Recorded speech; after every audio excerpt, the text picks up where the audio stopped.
Jessie Falwell claimed she landed in the hospital after she learned her boyfriend was unfaithful. Paolo Caltrone says he never told Miss Falwell they were exclusive, so her illness is not his fault. See, I've got Miss Falwell here as my plaintiff and Mr. Caltrone as my defendant. Okay. Miss Falwell, what brings you to court today? I am suing my ex-boyfriend in personal injury and medical expenses after his cheating tendencies caused me to suffer a stress cardiomyopathy. I'm sorry, one more time. A stress cardiomyopathy. Stress cardiomyopathy? Correct. Okay. And it's also known as the broken heart syndrome. And this is a real medical condition? I know it sounds silly, but Your Honor, I didn't say it sounds silly. It is true. I just never heard of it before. But, you know, we all learn something new every day. Yes. Okay, I'm sure you have some offering of proof around that. Okay, so tell me a little bit about the relationship, Ms. Falwell. When did you two meet? Tell me the love story, all of that. So I met Paulo at a 4th of July party sometime last year, and we really hit it off. I mean, I don't want to sound cheesy, but when we met, there were actual fireworks, and it was crazy because I mean, I could maybe understand. He's not, you know, he's not too bad on the eyes. Yeah. Right, Mr. Bailiff? I mean, even a grown man, you could say that. Okay. All right, go. Yeah, all right. Okay, go ahead. Okay, go ahead, Ms. Falwell. Well, it was crazy because I had never had chemistry like that with anybody before. It was out of like a romance movie or a novel or something, and I finally decided it was time to just bite the bullet and lose my virginity. And yeah, okay. I wasn't waiting for any religious reasons or anything. I just kind of wanted to find the right guy. And Paulo seemed really sweet and gentle, and he told me it was his first time too. And he said that he would protect my heart through it. And we saw each other about twice a month, and he would always drive down, pick me up, and take me to the movies. Was this a long-distance relationship, Ms. Falwell? I mean, with traffic, it could sometimes be around 45 minutes. Which... Okay, no, Ms. Falwell. Okay, let's back up. You're putting a lot on the court. It's already been a lot. Okay, so I'm getting the impression that you are not super experienced in relationships. That is correct, yeah. That's correct, okay. So, because you are an adult. Yes. Around, how old are you, Ms. Falwell? I'm 22. Okay, so you're a 22-year-old young but grown woman. Correct. Who chose to lose her virginity, I think we would all agree, a little bit later in life than most. Not egregiously so, but a little bit. Correct. And you decided upon this gentleman because you had a feeling about him. Yes, as I said before, we kind of had a chemistry that I had never felt before, and he told me that he was waiting too, so it really just So y'all were two right. virgins in love? Yes. Okay. Yeah. Or so I thought. No. Okay, let me get to you, Mr. Caltrone. I get the exact opposite impression of you. I get the feeling that you are quite experienced with the ladies. Am I right? You're right. You're right. Okay, I'm right. Okay, we're going to come back to you in a minute. Let's go back to you, Ms. Falwell. Okay, so two virgins in love. Now, you're losing me with, but you're only seeing each other twice a month. Why is that the case? Well, we kind of live a little bit of a distance from each other, and... You said 45 minutes? Well, he would always tell me... Is it 45 minutes? Around that. Okay, I'm going to help you out here, Ms. Falwell. That's not a distance.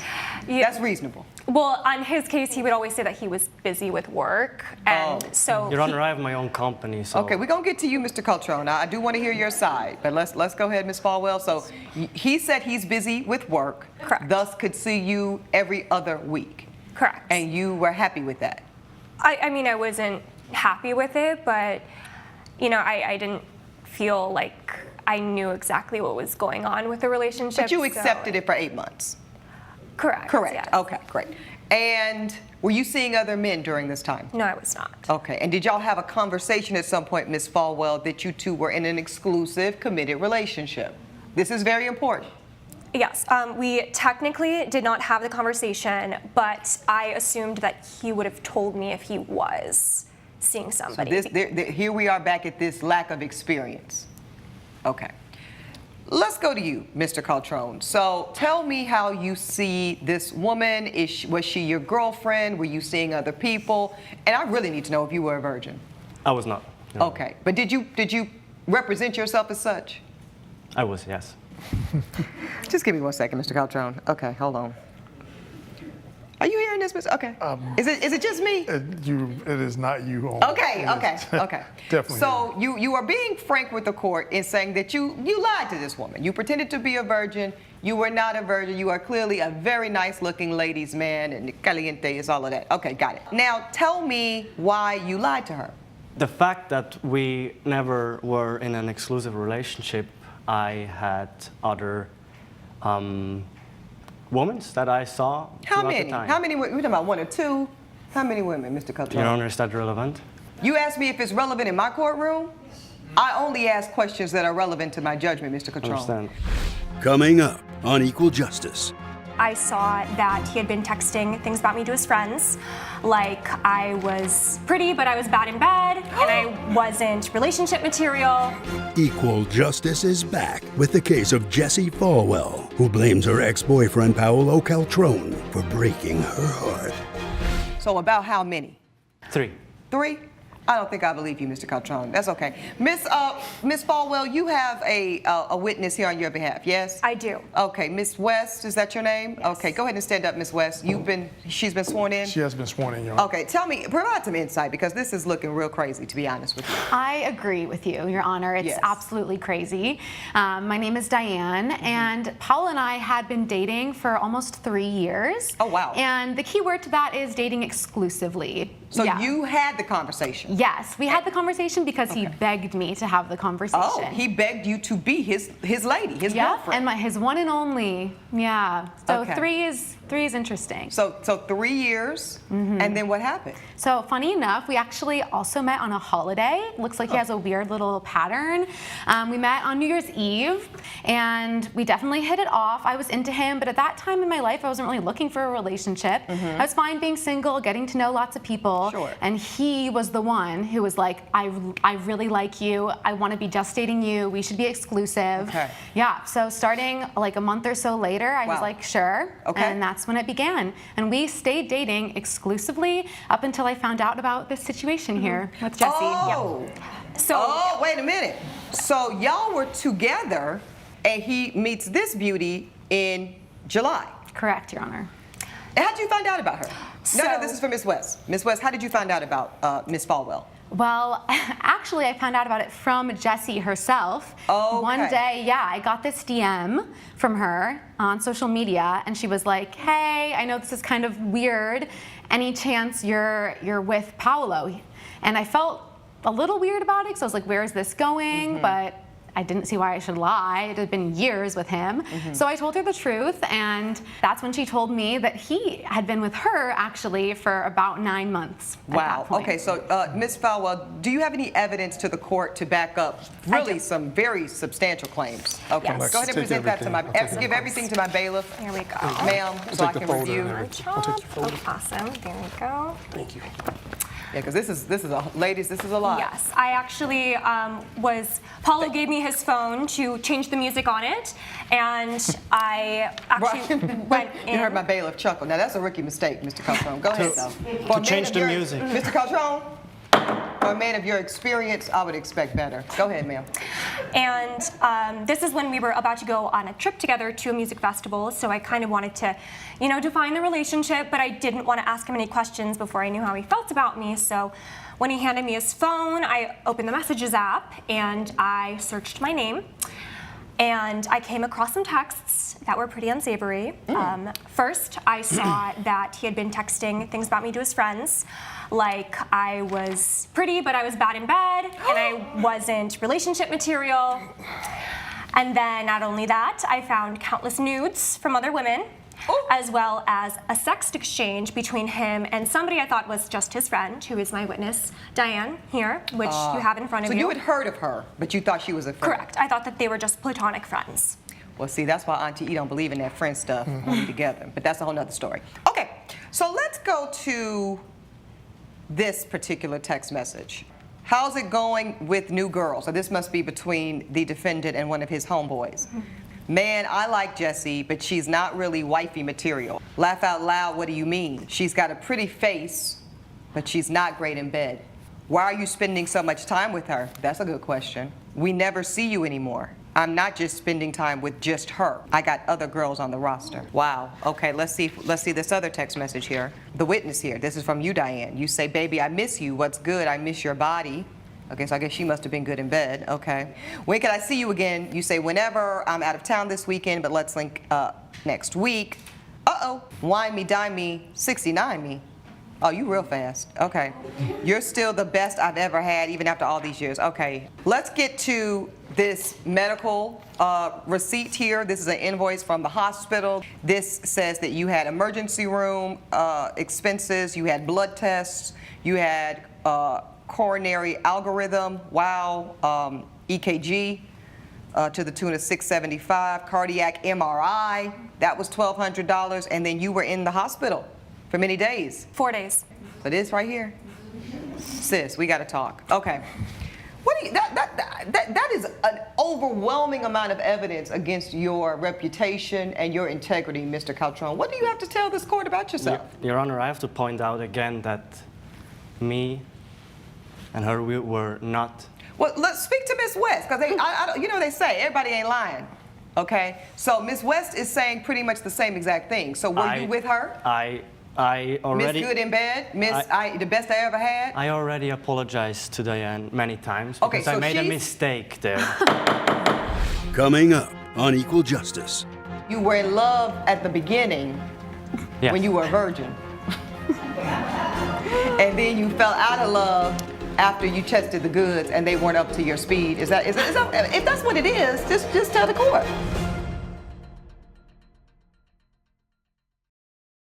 This is Equal Justice. Equal Justice is back with the case of Jessie Falwell, who blames her ex-boyfriend Paolo Caltrone for breaking her heart. After 3 years of a monogamous relationship, she finds out that you are dating the plaintiff, Miss Falwell. That's correct? That's correct. Okay. I couldn't help it. I'm a romantic guy. I fell in love. With which one? First with Diane, and then with her. Okay. I'm confused because when I go back to that text message, let's put that back on the That plasma. was 9 months later. Oh, We started dating. okay. So you were in love at the beginning Yes. when you were a virgin. And then you fell out of love after you tested the goods and they weren't up to your speed. Is that if that's what it is, just tell the court. Mr. Caltrone? Your Honor, yeah, that's true. That's the truth. Okay, thank you for telling the truth, Mr. Caltrone. You did get some points for that. You can have a seat, Ms. West. Thank you for your testimony. Your was very Honor. valuable to the court. Talk to me about these symptoms. How did you know that you were going into what sounds a lot like a cardiac arrest? I mean, I see an EKG. This sounds like a heart attack situation waiting to happen. It's similar to a heart attack. It mimics a heart attack. What happened was I had just seen the texts and it kind of felt like everything just came crashing down on me.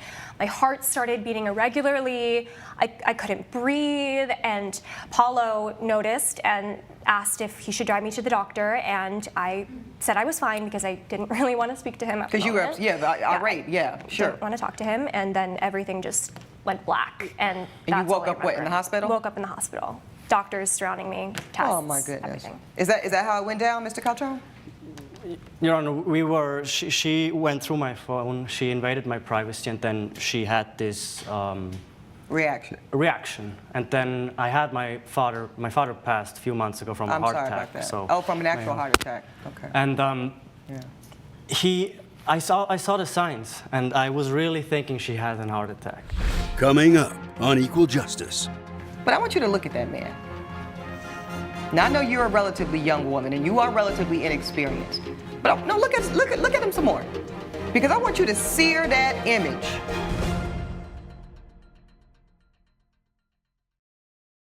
This is Equal Justice. Equal Justice is back with the case of Jessie Falwell, who blames her ex-boyfriend Paolo Caltrone for breaking her heart. Ms. Falwell, I had never heard of an actual broken heart. Now I've heard of the saying, but to see that there are medical conditions that define one's emotional stress to the point of physical palpitations, that's pretty incredible. Right, Mr. Caltrone? Pretty incredible, yes. Your Oh, Honor. okay, right. Okay, I believe the court has heard enough of the two of you. I think Mr. Caltrone strikes me as an individual who presents exactly as he is, Ms. Falwell. I hear you. I believe that he lied to you. I believe that he misled you. But I want you to look at that man. Now, I know you're a relatively young woman and you are relatively inexperienced. But no, look at him some more. Because I want you to sear that image and that energy into your mind. Because the next time you see a man running game on you of this magnitude, I need you to be able to see it for what it is. Now, the court takes very seriously this medical condition that very much presents and is similar to the affect of a cardiac arrest or a heart attack. But I have to say, based off of what the court has heard today, specifically a statement you made early in your testimony, Ms. Falwell, which is you wanted to have the define the relationship conversation, but you really were afraid to because you didn't know what he was going to say. So when you tell the court that, you are conceding at least a little bit, Ms. Falwell, that you broke your own heart just a little bit. Judge Eboni's verdict when Equal Justice returns.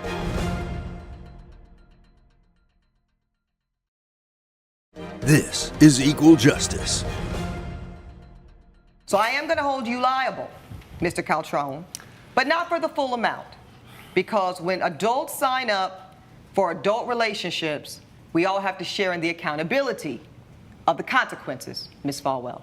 So I'm going to hold you responsible for $3,000 of damages because when you felt that thing, that's called woman's intuition, that's when you should have ended it. You chose not to. So you've got to eat that. You've got to carry the responsibility of that. But I am going to have this man pay for $4,508 worth of your medical bills because when you do the crime in this court, you got to pay the fine, Mr. Caltrone. That's my judgment. All rise. Judge Eboni has ruled in favor of the plaintiff. The defendant is ordered to pay $4,508. The sunlight filtered through the tall windows of the courtroom, casting a long and steady glow over the polished wooden benches and the heavy dais where justice was administered. On the desk sat a nameplate that demanded respect, and the woman behind it looked at the room with a gaze that was both sharp and seasoned. "Can you read to me the nameplate?" she asked, her voice carrying the unmistakable resonance of authority mixed with a touch of Southern warmth. The name etched there was Judge Eboni K. Williams. She made it clear from the very beginning that in this particular courtroom, the only thing that truly mattered was how she saw the facts.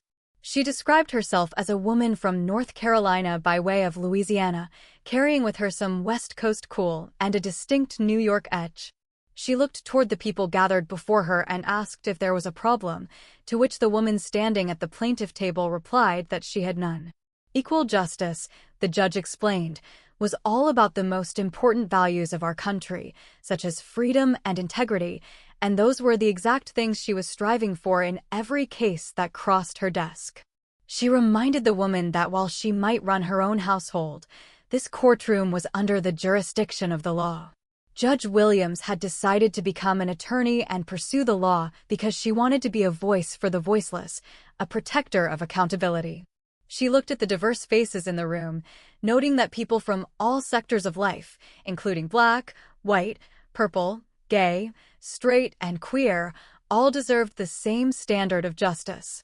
This was the essence of Equal Justice with Judge Eboni K. Williams. The case on the docket today involved Jessie Falwell and Paulo Caltrone. Jessie Falwell claimed that she had landed in the hospital after she learned that her boyfriend had been unfaithful. On the other side, Paulo Caltrone argued that he had never told Miss Falwell they were exclusive, and therefore her illness was not his fault. The judge identified Miss Falwell as the plaintiff and Mr. Caltrone as the defendant. When asked what brought her to court, Miss Falwell explained that she was suing her ex-boyfriend for personal injury and medical expenses after his cheating tendencies caused her to suffer a condition called stress cardiomyopathy. The judge asked her to repeat that, and Miss Falwell clarified that it was also known as the broken heart syndrome. It was a real medical condition, she insisted, even if it sounded silly to some. Judge Williams noted that she did not think it sounded silly, though she admitted she had never heard of it before, adding that everyone learns something new every day. She asked for proof of the relationship and the history between them. Miss Falwell began to tell the love story, explaining that they had met at a 4th of July party during the previous year. She said they really hit it off and that actual fireworks were going off when they met, creating a moment that felt like it was pulled straight from a romance movie. The judge turned to the bailiff and joked that the defendant was not too bad on the eyes, and even a grown man could admit that. Miss Falwell continued, saying she had never felt such chemistry before. She decided it was time to bite the bullet and lose her virginity to Paolo. She explained that she had not been waiting for religious reasons, but simply wanted to find the right person. Paolo had seemed sweet and gentle, even telling her that it was his first time too and promising to protect her heart. They saw each other about twice a month, with Paolo driving down to pick her up and take her to the movies. When the judge asked if it was a long-distance relationship, Miss Falwell mentioned that with traffic, the drive was about 45 minutes. The judge paused, telling Miss Falwell that she was putting a lot on the court and that 45 minutes was not really a significant distance. It became clear that Miss Falwell was not very experienced in relationships. Although she was 22 years old, a grown woman, she had chosen to wait longer than most to share that part of herself. She had believed they were two virgins in love. Judge Williams then turned her attention to Mr. Caltrone, noting that she got the exact opposite impression of him. He seemed quite experienced with women, a point which he admitted was correct. Returning to Miss Falwell, the judge questioned why they only saw each other twice a month if they only lived 45 minutes apart. Miss Falwell explained that Paolo always said he was busy with work. Mr. Caltrone interrupted to say he had his own company, but the judge told him they would get to his side soon. Miss Falwell had accepted the limited schedule for 8 months, even though she was not entirely happy with it. She confirmed she was not seeing anyone else during that time. When asked if they had ever had a conversation about being exclusive, Miss Falwell admitted they technically had not, but she had assumed he would tell her if he was seeing someone else. The judge noted again that this lack of experience was a major factor. Turning back to Mr. Caltrone, the judge asked if he considered Miss Falwell to be his girlfriend. He admitted that he was seeing other people and, most importantly, he admitted that he was not a virgin. He confessed to the court that he had lied to her and represented himself as a virgin when he was not. The judge was taken aback, asking the bailiff if he was hearing this correctly. Mr. Caltrone was frank about his deception, portraying himself as a ladies' man who had other women on the roster. When asked how many, he initially said 1 or 2, then asked if it was relevant. The judge reminded him that she only asked relevant questions. He finally admitted there were 3 other women, though the judge expressed doubt that the number was that low. At this point, a witness named Diane West was called forward. She had been sworn in and was ready to provide insight. Diane revealed that she and Paolo had been dating exclusively for almost 3 years. He had begged her to be his one and only girlfriend. They had met on New Year's Eve, showing a pattern of Paolo meeting women on holidays. Diane explained that she had not been looking for a relationship at first, but Paolo was the one who insisted on exclusivity. They were together when he met Miss Falwell in July. Diane found out about the situation when Miss Falwell sent her a direct message on social media asking if she was with Paolo. Diane saw no reason to lie and told the truth, leading to the discovery that Paolo had been with Miss Falwell for about 9 months. Miss Falwell then provided evidence to the court. She explained that while they were preparing for a trip to a music festival, Paolo had given her his phone to change the music. The judge called this a rookie mistake for a man of his experience. While using the phone, Miss Falwell searched her own name in his messages and found unsavory texts. Paolo had told his friends that she was pretty but bad in bed and not relationship material. She also found numerous nude photos from other women and evidence of a sexual relationship between Paolo and Diane, whom she had previously thought was just a platonic friend. One text message from Paolo to a friend stated that he liked Jessie, but she was not wifey material, and that he had other girls on the roster. Another message from Diane expressed how much she missed him, including very explicit language about their physical relationship. Miss Falwell also presented medical receipts from the hospital. The invoice showed emergency room expenses, blood tests, a coronary algorithm, an electrocardiogram, and a cardiac magnetic resonance imaging scan. The total for the scan alone was $1,200, and there was a charge of $675 for other tests. She had been hospitalized for 4 days. Judge Williams noted that this was an overwhelming amount of evidence against Mr. Caltrone's integrity. Mr. Caltrone tried to argue that they were not in a committed relationship, but the judge pointed to Diane's testimony. He admitted he had apologized to Diane many times for his mistake. He confessed that he had fallen in love with Diane first and then with Jessie, but the judge pointed out that his feelings seemed to change after he tested the goods and found they were not up to his speed. Miss Falwell described her symptoms, saying it felt like a heart attack. Her heart beat irregularly, and she could not breathe. After seeing the texts, everything crashed down on her. Paolo had noticed her distress and offered to drive her to the doctor, but she refused to speak to him. She eventually blacked out and woke up in the hospital surrounded by doctors. Mr. Caltrone argued that she had invaded his privacy by going through his phone. He mentioned that his own father had passed away from an actual heart attack a few months prior, so he recognized the signs. Judge Williams addressed Miss Falwell, acknowledging that while she had never heard of a literal broken heart in a medical sense before, the evidence showed that emotional stress could lead to physical palpitations and a condition similar to a cardiac arrest. She looked at Mr. Caltrone and then back at Miss Falwell, telling the young woman to sear his image and his energy into her mind so that she would recognize this kind of behavior in the future. The judge noted that Miss Falwell had admitted to being afraid to have the conversation, to define the relationship because she was scared of what he might say. By avoiding that conversation, the judge suggested that Miss Falwell had contributed to her own heartbreak. In her final verdict, Judge Williams decided to hold Mr. Caltrone liable, but not for the full amount. She explained that when adults enter into relationships, they must share accountability for the consequences. She held Miss Falwell responsible for $3,000 of the damages because she had ignored her own intuition and chosen not to end the relationship sooner. However, she ordered Mr. Caltrone to pay $4,508 of the medical bills. She told him that when you do the crime in her court, you have to pay the fine. The bailiff called for everyone to rise as the judge made her exit. Miss Falwell had the final word, telling Paolo she should have known better than to give her virginity to someone like him. The two women left the courtroom, having had their day in court, as the production concluded. The courtroom of Judge Eboni K. Williams was a place where the weight of the law met the nuances of human emotion. On the bench sat a woman who carried herself with a unique blend of Southern grace and Northern sharpness. If one were to look closely at the nameplate resting before her, the letters spelled out a name synonymous with authority and fairness: Judge Eboni K. Williams.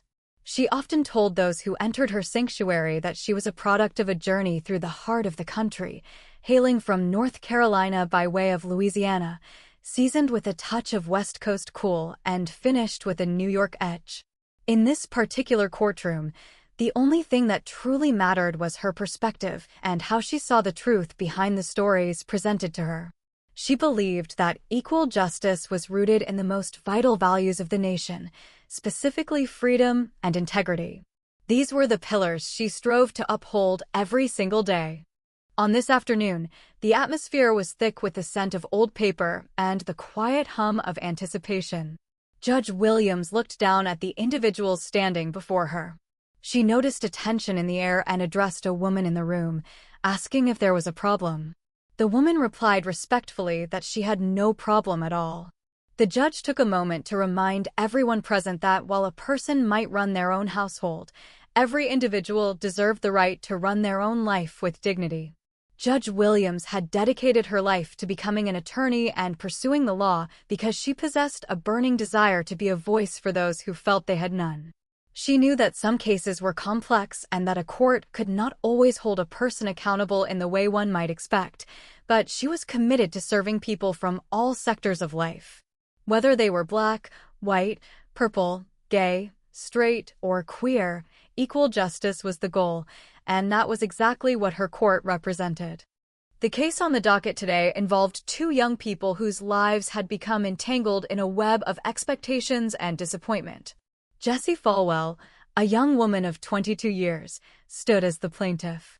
Opposite her was Paulo Caltrone, the defendant. The dispute was not about a broken contract or a physical altercation in the traditional sense. Instead, it was about a broken heart and the physical toll that emotional trauma can take on the human body. Jessie Falwell claimed that she had ended up in the hospital after discovering that her boyfriend had been unfaithful to her. Paulo Caltrone, on the other hand, maintained that he had never told Ms. Falwell they were in an exclusive relationship, and, therefore, her illness was not his responsibility. Judge Williams turned her attention to Jessie. She asked what had brought her to court on this day. Jessie explained that she was suing her ex-boyfriend for personal injury and medical expenses. She claimed that his tendencies toward cheating had caused her to suffer from a condition known as stress cardiomyopathy. The judge paused, asking her to repeat the name of the condition. Stress cardiomyopathy, Jessie said again, adding that it was more commonly known as broken heart syndrome. Judge Williams acknowledged that while it might sound unusual to some, it was indeed a real medical condition. She admitted that she had never heard of it before, but she noted with a small smile that everyone learns something new every day. She asked Jessie to provide a bit of history regarding the relationship and the love story that had led them to this point. Jessie began her story with a soft light in her eyes. She had met Paulo at a 4th of July party during the previous year. They had hit it off immediately. She described the experience as something out of a romance movie or a novel.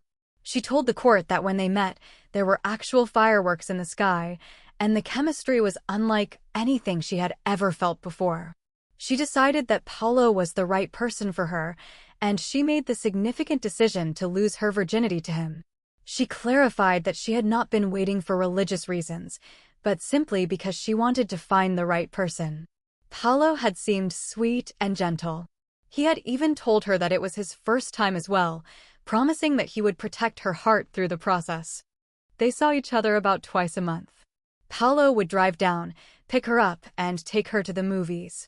When the judge asked if it was a long-distance relationship, Jessie mentioned that with traffic, the drive could take around 45 minutes. Judge Williams gently corrected her, noting that 45 minutes was a very reasonable distance and not truly a long-distance affair. As the story unfolded, the judge began to form an impression of Jessie as a young woman who was not very experienced in the world of adult relationships. Jessie was 22 years old, a grown woman who had waited a bit longer than most to share that part of herself with someone else. She had chosen Paulo because of the intense chemistry and his claim that he was also waiting for the right moment. They were, as the judge put it, two virgins in love, or at least that was what Jessie believed at the time. The judge then turned her gaze toward Paulo Caltrone. She noted that she received the exact opposite impression from him. He had the air of a man who was quite experienced with women. When asked, Paulo admitted that the judge was correct. He was not a virgin when he met Jessie, despite what he had told her. The courtroom felt a sudden shift as the weight of this deception settled in. Paulo explained that since they were never in an exclusive relationship, he saw other women. When pressed by Judge Williams about how many other women were involved, Paulo initially tried to deflect by asking if the question was relevant. The judge firmly reminded him that she only asked questions relevant to her judgment. Paulo eventually admitted to seeing 3 other women, though the judge expressed skepticism about that number. To bring more clarity to the situation, Jessie had brought a witness named Diane West. When Diane stood up and was sworn in, she revealed a shocking truth. She and Paulo had been dating for almost 3 years. Furthermore, they had been dating exclusively because Paulo had begged her to be his one and only girlfriend. Diane explained that they had also met on a holiday, specifically New Year's Eve. Paolo seemed to have a pattern of starting relationships on significant dates. Diane had not been looking for a relationship at the time, but Paolo had insisted on being exclusive. They remained together until Diane discovered the truth through Jesse. Jesse had reached out to Diane through a direct message on social media, asking if she was with Paolo. Diane, choosing to be honest, confirmed the relationship. It was then that they realized Paolo had been leading a double life for about 9 months. Jesse provided evidence to the court, including text messages she found on Paolo's phone. She had been given the phone to change the music during a trip to a music festival. While searching for her own name in his messages, she found unsavory conversations between Paolo and his friends. In these messages, Paolo had described Jesse as pretty but not relationship material, claiming she was bad in bed. He told his friends he had a roster of other girls and was not spending time with just her. The evidence also included a message from Diane to Paolo, expressing how much she missed him and referring to him as the best she ever had. Most importantly, Jesse presented medical receipts and invoices from her stay in the hospital. The documents showed expenses for the emergency room, blood tests, an EKG, a cardiac MRI, and a coronary algorithm. The total costs were significant, including $1,200 for the MRI and $675 for other tests. Jesse had been hospitalized for 4 days. Jesse described the moment she discovered the truth. It felt as if everything was crashing down around her. Her heart began to beat irregularly, and she struggled to breathe. Paolo had noticed her distress and offered to drive her to the doctor, but she was too upset to speak to him. Shortly after, everything went black, and she woke up in the hospital surrounded by doctors. She explained that the condition mimics a heart attack and is triggered by extreme emotional stress. Paolo argued that Jesse had invaded his privacy by looking through his phone and that her reaction was her own. He also mentioned that his father had recently passed away from an actual heart attack, which made him recognize the signs of distress in Jesse. Judge Williams listened intently to both sides. She acknowledged that she had never heard of a literal broken heart in a medical sense, but she found the reality of the condition to be incredible. She looked at Jesse and spoke with the wisdom of a woman who had seen many such cases. She told Jesse that while Paolo had certainly lied and misled her, Jesse also had to take some responsibility for her own heart. Jesse had admitted earlier that she wanted to define the relationship but was afraid to ask because she feared his answer. The judge called this a failure to listen to her own intuition. In her final verdict, Judge Williams decided to hold Paolo Caltrone liable, but not for the full amount of the medical expenses. She explained that when adults enter into relationships, they must share in the accountability of the consequences. She held Jesse responsible for $3,000 of the damages, stating that Jesse should have ended the relationship when she first felt that something was wrong. However, the judge ordered Paolo to pay $4,508 of the medical bills. She told Paolo that when a person commits a wrong in her court, they must pay the fine. As the proceedings came to a close, Jesse looked at Paolo and expressed her regret for giving something so precious to someone she now saw as a scumbag. The judge concluded the session, reminding everyone that integrity and honesty were the true foundations of any meaningful connection. The parties were dismissed, leaving the courtroom with a lesson in the high cost of deception and the importance of self-protection in matters of the heart.